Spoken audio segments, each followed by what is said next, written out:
जितना नुकसान सनातन धर्म को ओशो ने पहुंचाया, उतना नुकसान तो अंग्रेजों ने भी नहीं पहुंचाया।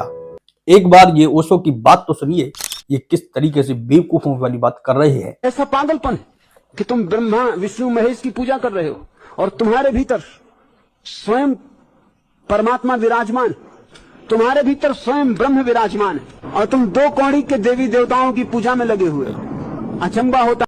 यदि तुम्हारे भीतर बैठा हुआ ब्रह्म है तो ब्रह्मा विष्णु महेश के भीतर बैठा हुआ ब्रह्म नहीं हो सकता क्या?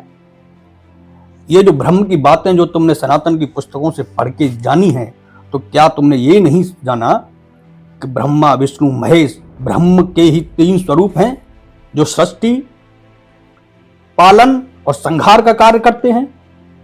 जिस तरीके से तुम इनकी पूजा को और इनको जिस तरीके से तुम गाली दे रहे हो, तुम कौन से ब्रह्ममयी हो गए हो? तुम में कौन सा ज्ञान उत्पन्न हो गया जिसकी वजह से तुमने इनको इतना तुच्छ समझ लिया? ब्रह्मा विष्णु महेश के साम्राज्य को तुम पार कर पाए?